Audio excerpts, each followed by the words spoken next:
भगवान श्री शिवजींची प्राप्ती करण्याचा प्रयत्न करत आहोत। शिवालयामध्ये प्रवेश मिळण्यासाठी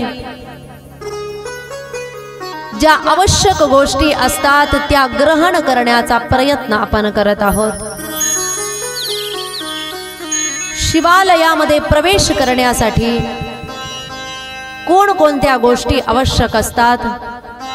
म्हणतात की भगवान भोले बाबांना जशा पद्धतीची कृती, जशा पद्धतीची अवस्था, जशा पद्धतीचा स्वभाव आणि विकार रहित जीव आवडतो तशाच पद्धतीचं ज्ञान जाणून घेऊन आपल्यात बदल करून आपण शिवप्रिय होण्याचा प्रयत्न करत आहोत।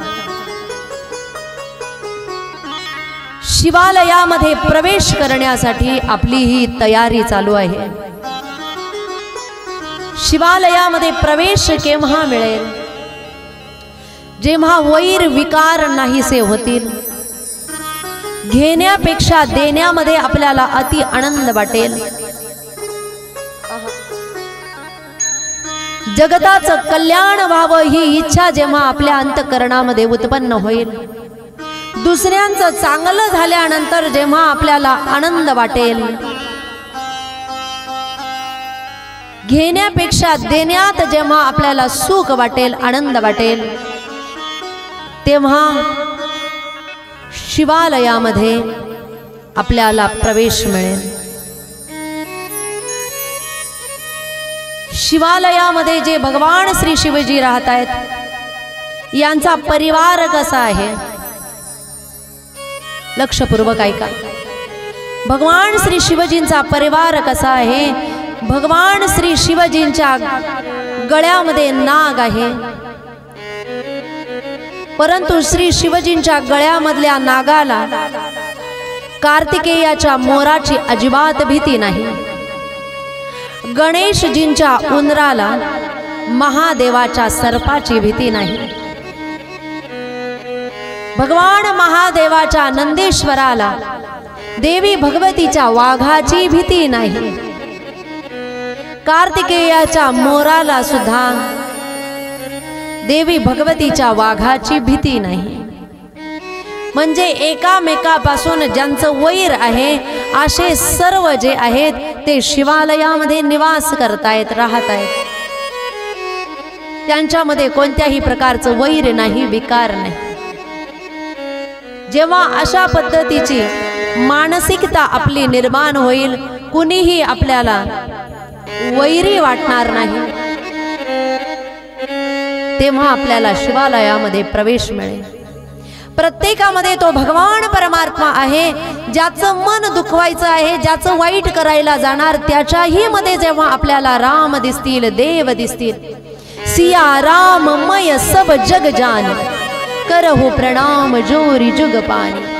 ओ स्वामीजी म्हणतायत जगातल्या प्रत्येक जीवामध्ये मला राम दिसतायत, तसं आपल्याला संपूर्ण जगतामध्ये जेव्हा शिव तत्व दिसेल, ते भगवत तत्व दिसेल, त्यावेळेस आपल्याला शिवालयामध्ये प्रवेश मिळेल। जेव्हा आपल्या आतलं विष समाप्त होईल, आपल्या आत कोणतं विष आहे? विषय विकारांचं विष आपल्या आत आहे। काम क्रोध लोभ मोहादिक विष आपल्या अंतःकरणामध्ये आहे, आपल्या आत बसलेलं आहे। हे विष जेव्हा समाप्त होईल त्यावेळेस आपल्याला शिवालयामध्ये प्रवेश मिळेल। विषाचा नाश कोण करू शकतं? ज्यांनी विषाला धारण केलेलं आहे ते विषाचा नाश करू शकतात। जे विषधारीला गळ्यामध्ये धारण करतात ते विषाचा नाश करू शकतात। भगवान महादेव कोण आहे? नागेश्वर आहे। विषधारी नाग ज्यांच्या गळ्यामध्ये आहे ते आपल्या आतलं विष समाप्त करू शकतात। प्रत्येकाच्या आत विषय विकारांचं विष भरलेलं आहे, कमी अधिक प्रमाणामध्ये विष भरलेलं आहे। त्यावेळेस नागेश्वराला शरण गेल्यानंतर भगवान नागेश्वर त्या विषाला समाप्त करतील। भगवान परमात्म्याने एवढं चांगलं केलेलं आहे की नागामध्येच विष दिलेलं आहे, मानवामध्ये विष दिलेलं प्रत्येकाच्या प्रत्येक माणसाच्या मुखामध्ये जर भगवान परमात्म्याने विष दिलं असतं, जे जास्त प्रभावी त्यांनी एकामेकाला चावून दुसऱ्याला समाप्त केलं असतं. थोडा राग आला की दंश केला. मला वाटतं कोणत्याही घरामध्ये सासू सुना दिसल्या नसत्या. जे जास्त प्रभावी त्यांनी आधी दंश केला असता आणि समोरचीला समाप्त केलं असतं.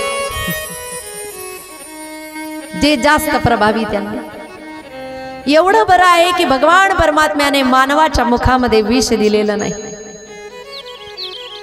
सर्पाने जर कोणाला दंश केलं तर ज्याला सर्पाने चावा घेतलेला आहे तो व्यक्ती समाप्त होतो, मृत्युमुखी पडतो.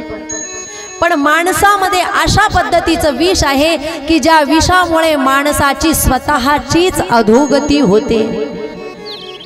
कोणतं विष सांगते मी? विषय विकारांचं विष. हे विष माणसामध्ये आहे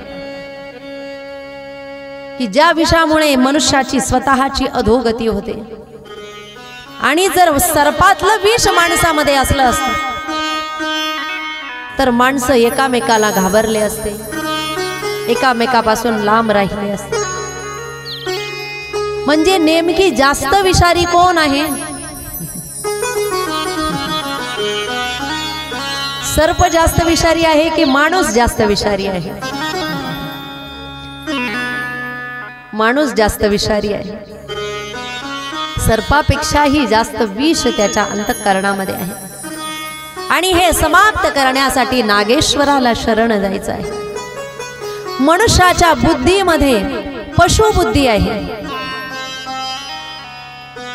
पशु जशा पद्धतीने आचरण करतात, काही लोक तशा पद्धतीने पशुवत आचरण करत असतात. पण जर आपण भगवान भोले बाबांना शरण गेलो तर भगवान भोले बाबा पशुपतीनाथ आहेत. ते पशुपतीनाथ असल्यामुळे आपल्यातल्या पशुबुद्धीला समाप्त करण्यासाठी सक्षम आहे. म्हणून भगवान पशुपतीनाथजींना आपल्याला शरण यायचं आहे. या सर्व घटना आपल्या जीवनामध्ये केव्हा घडतील? जेव्हा आपण श्री शिवजींचं तत्व जाणून घेऊ. कथा श्रवणाने आपल्यामधले पाप नाहीसे होतील, विषय विकार नाहीसे होतील, आपल्यामध्ये शुद्ध सात्विक गुण शिल्लक राहील. त्यावेळेस आपल्याला शिवालयामध्ये प्रवेश मिळेल. त्या प्रवेशासाठी चालत असणारा हा प्रयत्न आहे की ज्या प्रयत्नामध्ये आपण शिवपुराण कथा श्रवण करत आहोत. कथा श्रवण करूनही बरेच लोकांमध्ये फरक पडत नाही. कधी कधी असंही बघायला मिळतं.